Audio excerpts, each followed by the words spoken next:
If you are reading this, then chances are you've had a brush with a nosy neighbor or, worse still, an overbearing HOA.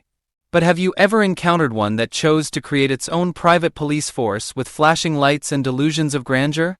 Well, I have. It all transpired right here on my ranch, miles from their clean little town, and let me tell you, they were in for a shock.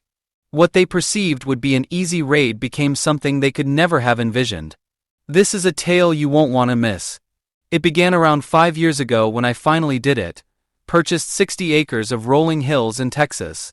The property was somewhat rocky, partly wooded, and boasted a fine spring-fed pond. It had an old farmhouse on it, not fancy, but it was mine. My closest neighbor was more than half a mile away, which ensured peace and quiet. The first couple of years were paradise, just me, my horses, some rescue dogs, and wide open sky. I worked from home in cybersecurity, programming during the day, household chores at night, and with the quiet I had always craved. Life was quiet and simple. But then the bulldozers arrived. Not on my land, thank goodness, but on the property behind mine.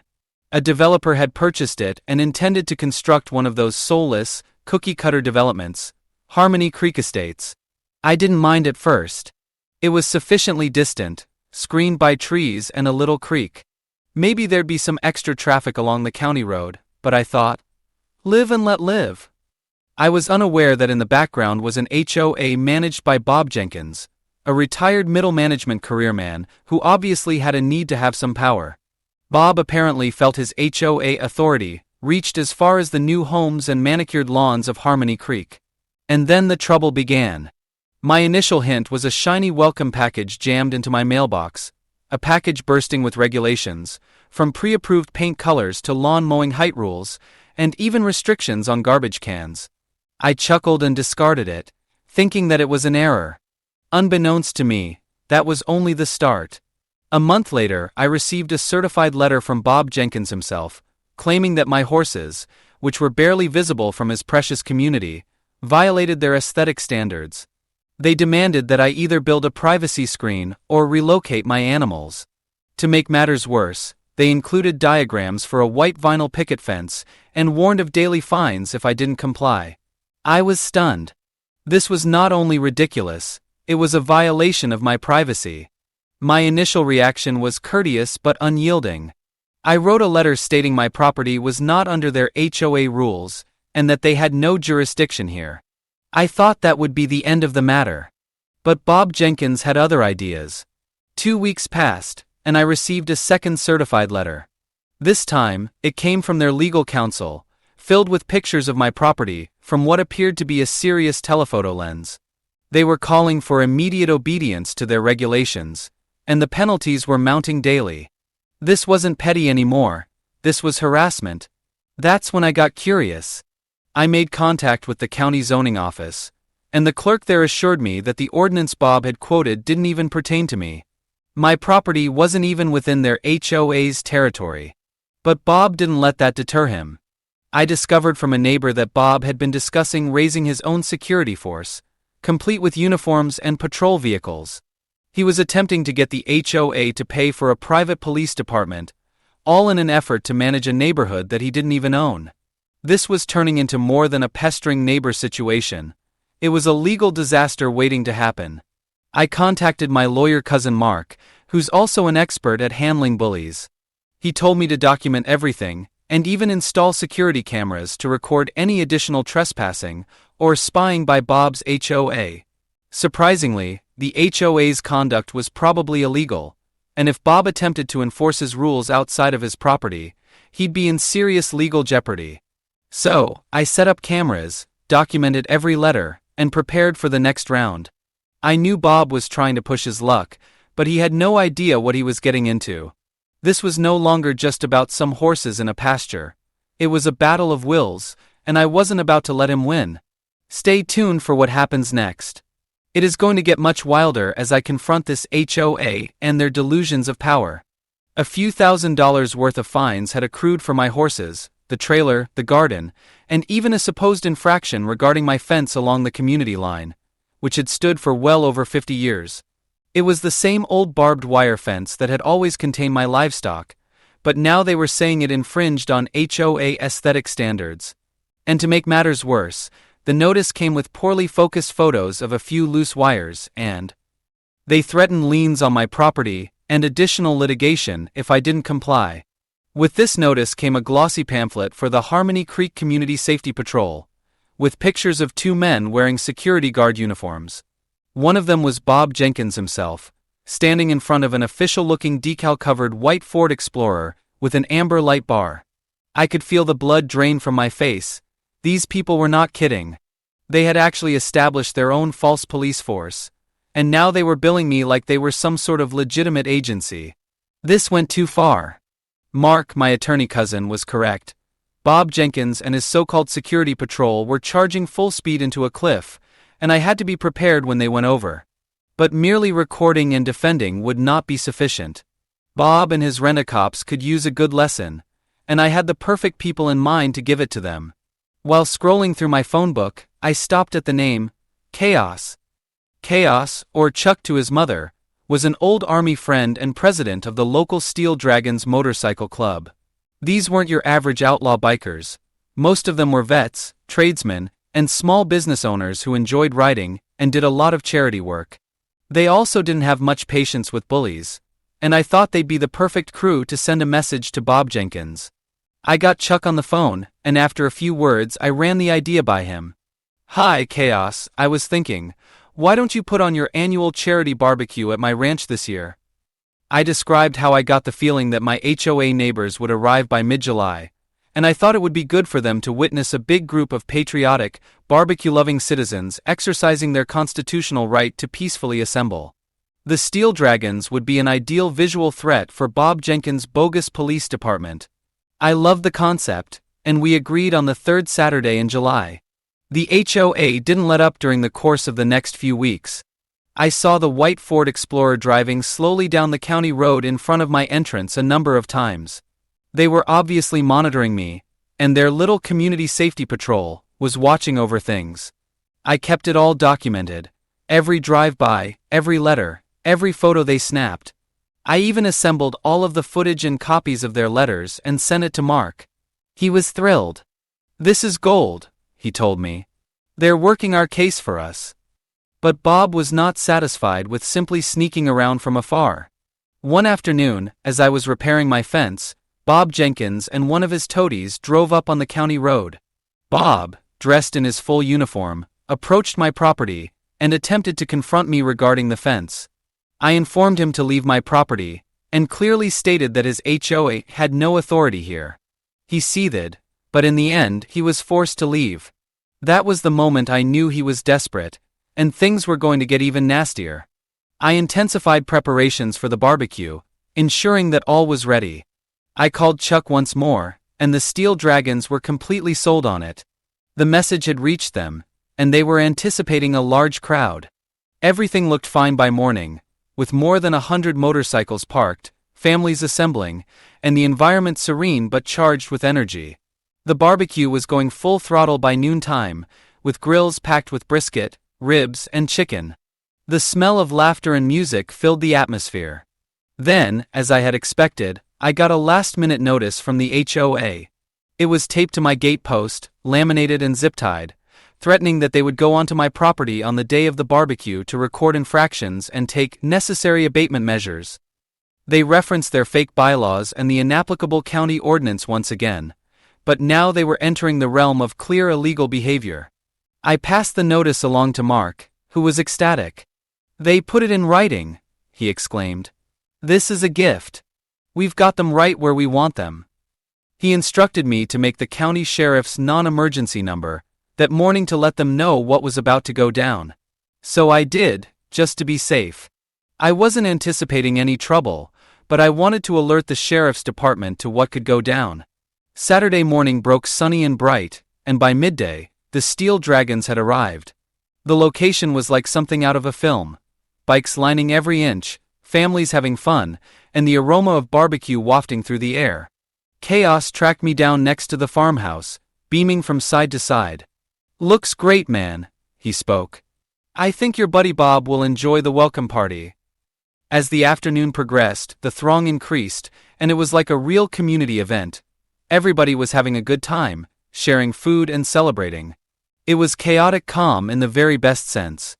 And I couldn't help but feel a modest sense of satisfaction that Bob Jenkins and his so-called community patrol were in for a real education on what authority actually felt like.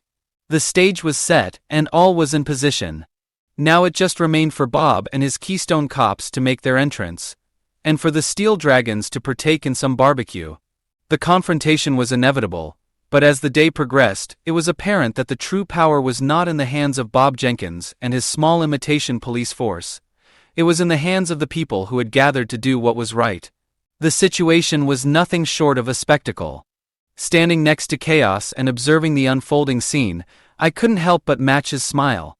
Bob's imagination is fairly wild, I told him. He could think this is an invading horde. Chaos laughed, patting me on the shoulder. If he does, he said, he'll discover it's a very well-behaved brisket-loving horde. At about 12:45 p.m., one of Chuck's observers along the county road discreetly waved to him. Chaos grinned and whispered, "Showtime, possibly approaching." He walked rather nonchalantly back toward the large group area, and no official proclamation having been made, the crowd felt a subtle change in mood filter through. Others continued to talk and snack, though there was a new consciousness. Everyone was quietly alert, glancing occasionally toward the entry of the driveway. I sat on the porch, my phone in hand, heart thudding a bit harder, though I had tried to remain calm. Just as expected, right at 1 p.m., the white Ford Explorer appeared at the end of my long driveway. It paused for a moment, likely taken aback by the sheer number of cars and people gathered on my property.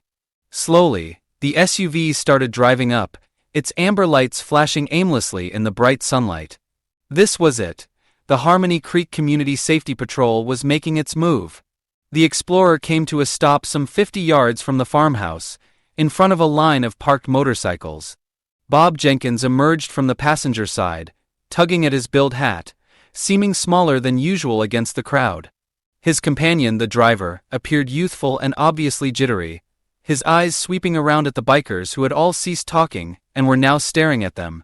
Bob cleared his throat, attempting to make himself heard above the low hum of bike engines and far-off music. "Ahem, Mr. Miller," he shouted out, holding out a clipboard, attempting to take control of the situation. I descended the porch steps slowly, pausing about 10 feet out from him. Behind me, Chuck and a couple of senior Steel Dragons members stood, unspoken. "Bob," I said matter-of-factly, "you're trespassing. Your notice is null and void. This is private property, and we're hosting a private party. You must depart." Bob looked nervously at Chuck and the others, then appeared to rally his nerve. "We are the Harmony Creek Community Safety Patrol," he declared loudly, waving his clipboard. "We gave formal notice of abatement. We're here to make an inspection of documented infractions impacting the community." A few of the bikers up front laughed outright. One of them, a large man with a braided beard, shouted, "Community? Friend, your community runs about a mile that way. This is a private party." Bob ignored him, focusing on me. "Mr. Miller, you are required to grant us access to inspect the fence line, the pasture, and the outbuildings. Failure to cooperate constitutes obstruction." "Bob," I told him, my voice still even but hard, "let me make one thing crystal clear. You are not police. Your uniform is a disguise. Your vehicle is a joke. Your bylaws don't amount to anything here. You have no jurisdiction on this property. None. You're trespassing, and you're harassing me and my guests. I am telling you for the last time to get back in your silly car and go away." The other young man next to Bob gulped, as if he longed to beat a hasty retreat into the hills. Bob was getting red in the face. He really couldn't believe that his uniform and official-looking clipboard weren't working as expected. "This is legal notice," he maintained, waving the clipboard back and forth. "We're the HOA. We have a fiduciary responsibility." It was then that Chuck intervened, his presence inescapable, even though he was small. He didn't yell, but his voice was softly sinister. "Friend," he told Bob, "you heard the man. This is a veterans-only private charity event. We are guests here, and you're disturbing our barbecue. Now, unless you have a warrant issued by an actual judge, I think you and your friend should get on out of here before you poison the brisket." Bob glared from Chuck to me, and then to the unused audience of bikers standing around him. The magnitude of the situation at last hit him. He wasn't trying to intimidate a scared homeowner. He was standing down 100 unimpressed members of a motorcycle club on their territory at their festival. His authority, already a delusion, disappeared altogether. But the violations? He stuttered. "The notice? There are no offenses, Bob," I reiterated wearily. "There is no notice acknowledged by law. There is only you trespassing and possibly going to be charged with impersonating a police officer if you continue with this." I reached into my phone. "Now I'm going to count to 10. If you're not back in your car and driving down that driveway by the time I get to 10, I'm calling the sheriff again. I already made a report of your threat this morning, and I'll be charging you with trespassing and harassment. I think a lot of my guests will be happy to serve as witnesses." I began to count out loud, slowly and consciously. 1, 2. Bob's partner took hold of his arm. "Bob, for Pete's sake, let's go. It's not worth it." Bob yanked his arm free from his partner but wheeled about. "This isn't over." He blustered half-heartedly. There was no sincerity in his tone. He almost scrambled back into the Explorer passenger seat. His partner didn't require a second invitation, and plunged into the driver's seat. 5, 6. The Explorer made a bumbling three-point turn, the tires scuffling gravel as it just made it past a line of bikes. It roared down the driveway once more, amber light still flickering futilely, and turned in tight for Harmony Creek Estate's beige sanctuary. 7, 8. A shout of delight came from the bikers. Laughter erupted, and Chaos looked at me, his head shaking with a broad smile. Well, that was anticlimactic. Didn't even get to give him a rib. The tension dissolved entirely, replaced by laughter and the aroma of barbecue carried on the breeze. The Harmony Creek Community Safety Patrol had officially met the Steel Dragon's MC, and the encounter had ended exactly as I'd hoped, with utter humiliation and a hasty retreat. Bob Jenkins' little empire of fake authority had just received a very rude reality check. And the best part? It was all perfectly legal on my end, utterly disastrous on his, and beautifully, poetically just as the barbecue went on. Chaos patted me on the back once more. "Well handled, man," he said. "Didn't even have to raise our voices. Sometimes, just showing up is enough." He was right. The bikers hadn't issued one threat or taken one aggressive step. Their presence, plus my being calm but firm rejection of Bob's fantasy authority, had thoroughly diffused the situation. It was a classic exercise in passive resistance, but one supported by the unofficial terror factor of 100 leather-wearing bikers. As the day dragged on, folks ate, drank, swapped stories, and soaked up the sun. Children played at the pond's edge, and the only lingering reminder of the brief detour was the occasional reference to community safety checks or invitations to see if anyone's fence was up to visual standards. At about 3 p.m., something unexpected occurred. A county deputy sheriff cruiser eased slowly up my driveway. This was not Bob's toy vehicle. This was the genuine article. The deputy, a grizzled woman with a soothing manner, pulled in behind the final row of bicycles and stepped out. Chaos and I strode over to greet her. "Afternoon, folks," she said, scanning the sizable but neat crowd. "Dispatch received a call this morning regarding a possible problem here. Something involving an HOA dispute and potential planned trespass." "Afternoon, deputy," I said. "That was me who called. I was having this charity barbecue today, and the president of the adjacent HOA, who operates an unofficial security patrol, had put up notice that they were going to enter my property today at 1 p.m. to enforce their regulations, which do not apply here. They arrived as threatened." "Okay," she said, producing a notepad. "And what did they do when they arrived?" I told the story exactly. Bob and his teammate arriving in their designated Explorer with flashing lights, Bob exiting in uniform insisting on entry, my refusal due to their lack of jurisdiction and trespassing, having guests present, gesturing toward the Steel Dragon's crowd, and Bob's subsequent quick departure after I threatened to call the police. Chuck confirmed the account, highlighting the quiet spirit of the group and Bob's efforts to exert non-existent authority. A few other bikers who had heard nodded their agreement. The deputy listened attentively, taking notes. Uniformed, and the car was labeled Safety Patrol with lights? She questioned, an eyebrow raised. Yes, ma'am, I assured her.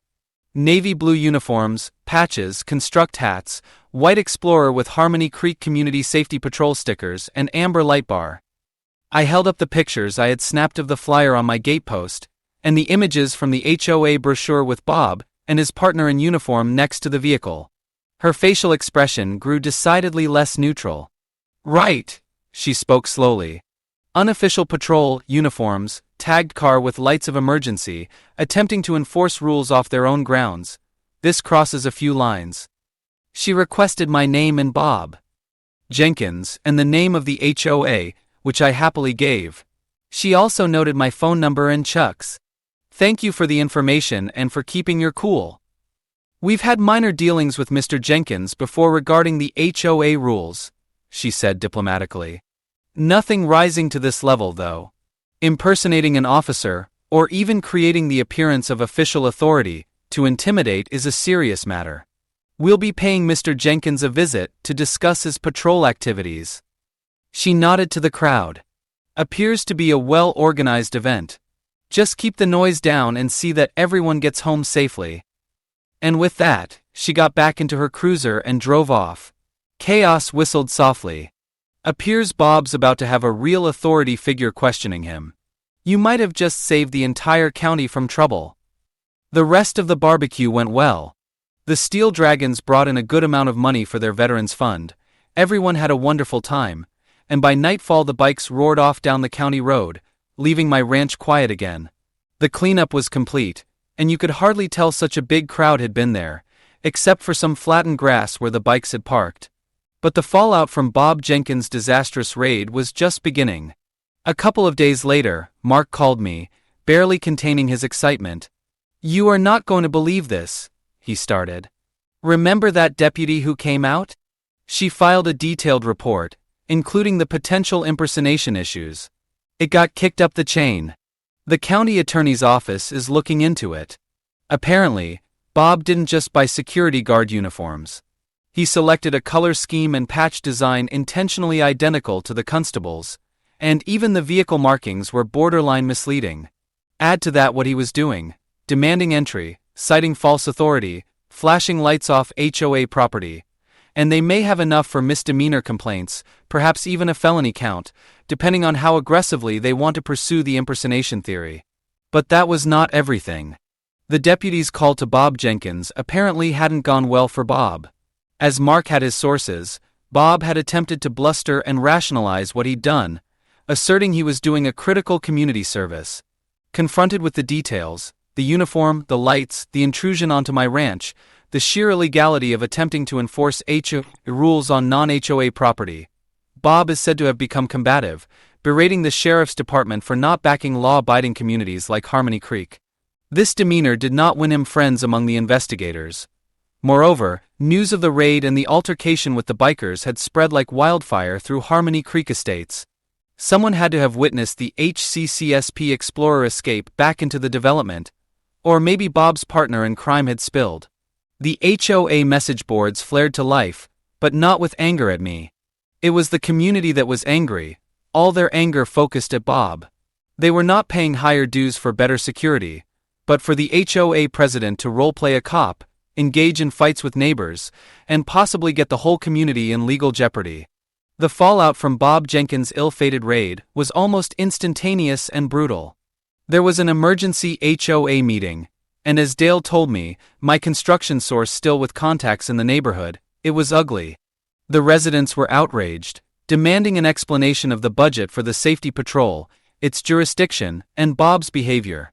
They demanded to know why HOA money had been spent on uniforms, car modifications, and threats of legal action against someone who wasn't even an HOA member. Bob attempted to justify himself, characterizing me as an unreasonable rebel and the bikers as violent thugs. But nobody was swallowing it. His board support disappeared as the other members competed to be distant from the debacle. The lawyer for the HOA, probably seeing doom, suggested that they cease all safety patrol operations at once, recall the vehicles and uniforms, and withdraw all notices and fines they had levied against me. Bob Jenkins was supposedly removed from his position as Chief of Community Safety, though he hung on to the presidency for a brief few more days. Mark then prepared a strong letter of law on my behalf to the HOA and its attorneys. The letter outlined the history of harassment, illegal monitoring, attempted trespass, intimidation by the bogus patrol, and the legal and criminal exposure they were liable to. It required a written formal apology, assurance that all false fines were irreversibly waived, a promise of no further contact or harassment, and compensation for my security camera installation fee and Mark's attorney fees in defending against their foolishness. The letter forcefully suggested that the other option was a multifaceted lawsuit asking for substantial damages for harassment, invasion of privacy, emotional distress, and possibly aiding the county investigation into their illicit patrol activities. Bob, bereft of his leader, quit for health reasons in short order after the disastrous meeting. Subject to rebellion from within, the HOA collapsed entirely. Their attorney reacted within mere hours, acceding to all demands. I got a formal apology letter signed by the interim president of the board, assurance that all fines were dissolved, reimbursement for my costs, and a sacred vow to never again bother me. The Harmony Creek Community Safety Patrol disappeared into thin air. The Explorer had its decals and light bar removed, and Bob Jenkins apparently vanished from public life within the community. Peace reigned on my 60 acres. The horses grazed peacefully, the rusty trailer remained where it had always been, and my garden was blooming. The triumph was sweet, not only because the harassment had ceased, but also because Bob's small kingdom of illusion had been so convincingly and publicly deconstructed. Hoisted by his own petard of petty tyranny and false authority, he was now simply a cautionary tale. It never would have gone down so dramatically without the just-in-time, completely non-violent presence of the Steel Dragon's MC, having a sunny day barbecue. Sometimes the best revenge is merely letting bullies run headfirst into reality they won't accept, particularly if that reality involves brisket, chrome, and 100 individuals who don't particularly care for fake cops ruining their party. The settlement seemed too good to be true after months of mounting tension, but the impact was deep and long-lasting. The Harmony Creek HOA, chastised and probably frightened of yet more legal headaches, backed down in its entirety. There were no more letters, no more bills, no more drive-bys from Bob Jenkins and his absurd cosplay car, because it no longer existed. It was as if a switch had been thrown. The overbearing surveillance that had radiated from the beige houses along the street just ceased. My ranch was once again the haven that I had always wanted it to be. The soothing buzz of nature filled the place where the discordant buzz of worry about what fresh notice of violation would happen had been. I could work on my fences or park my trailer without wondering if some busybody with binoculars was documenting it for a fictional rulebook. The security cameras I'd installed stayed up, not out of fear, but as a prudent measure. Good fences make good neighbors, and good cameras deter bad ones, even if those bad ones have seemingly learned their lesson. The impact within Harmony Creek itself was also significant. Dale would keep me posted from time to time, and there was a time of turmoil in the HOA. The board members who had facilitated Bob were removed in the following election, and replaced by neighbors who vowed more openness and less coercive enforcement. The emphasis shifted from fines and punishment to true building of the community, social activities, and park development, things that did not entail bullying neighbors or acting as a cop. They allegedly cut the budget line that had underwritten Bob's escapades, resulting in a modest decrease in dues, which was everyone's delight. Bob Jenkins, however, was reportedly shunned. He continued to reside in Harmony Creek, but led a very low-key existence. No more parading around at town functions, no more flaunting as though he were the neighborhood sheriff. The neighborhood had moved on, and Bob Jenkins' short-lived stint as the block dictator came to an ignominious end. The county attorney's office did finally wrap up their investigation, but Mark told me that although they probably had enough to charge him with impersonation-related charges, they never went through with it. Instead, they gave a stern formal warning to the HOA and to Jenkins himself. The main reasons for this decision were the immediate disassembly of the bogus patrol, Bob's ousting from office, and the lack of any real physical altercation or injury during the abortive raid. Really, the issue had corrected itself before it needed full legal action, thanks in part to the obvious message sent that day. Mark thought it was a fair result. Bob had been publicly humiliated and lost face. The HOA had been given a wake-up call, and I had received the peace I deserved, and my expenses reimbursed. Taking it to court could have taken months or even years, but this result was quick and decisive. My connection with the Steel Dragons MC was cemented. Chuck and the boys ranked the barbecue affair among their favorites. They enjoyed the venue, the lack of hassle, and I must confess, the added entertainment of the HCCSP's abortive raid. They assured me that if I ever experienced any more harassment from anyone disrupting my peace, I should not hesitate to call, not for trouble, but simply to host another barbecue. Having that support network in mind, surprising as it was, added a further layer of protection to cameras and letters from lawyers. It was the protection of community, if a community that populated Harleys and liked loud motors. In retrospect, the entire incident now looks quite surreal. The hubris of Bob Jenkins and his HOA cohorts to think they could coin authority and impose it outside of their own is still mind-boggling. It's a reminder of the ways that unchecked authority, even at the hyperlocal level of an HOA board, can be corrupting and produce petty tyrants. Bob wasn't simply a cranky neighbor. He represented a particular kind of entitlement, a sense that his own style and his own idea of rules should be imposed on everyone in his sightline, no matter property lines or real laws. His fall wasn't personally triumphal for me. It was a small blow struck for all the people who've ever been bullied by an overly zealous HOA or had to deal with someone who mistakes their lesser position of authority for absolute power. The irony, naturally, lay in the fact that Bob's effort to exert authority and bully me directly resulted in his humiliation at the hands of a far more genuinely intimidating, though in the end peaceful, group than his half-hearted patrol could ever aspire to be. He started a fight, anticipating an easy victory over a lone rancher, and found himself walking into a hornet's nest, or at least more accurately, a biker rally. He demanded order and obedience according to his one-track mind. What he received was a lesson in boundaries, respect, and the reality that the world does not turn at Harmony Creek Estates. Now sometimes, I wonder what is going through Bob's mind when he glances out from behind his immaculately manicured lawn to look toward the tree line on my ranch. Does he ever think about the flashing amber lights of his foolhardy Explorer off the chrome of 100 motorcycles? Does he ever think about the silent, unimpressed glares of the Steel Dragons? Does he maybe look back on the prudence of leaving lawn length and mailbox hues to his own authority? Most likely not. Individuals such as Bob never become humble. But he did become afraid, or at least careful, and sometimes that's sufficient. My ranch is still my haven. The horses graze contentedly, the garden flourishes, and the old trailer waits for its next trip. Things are peaceful once more, the way I prefer them to be.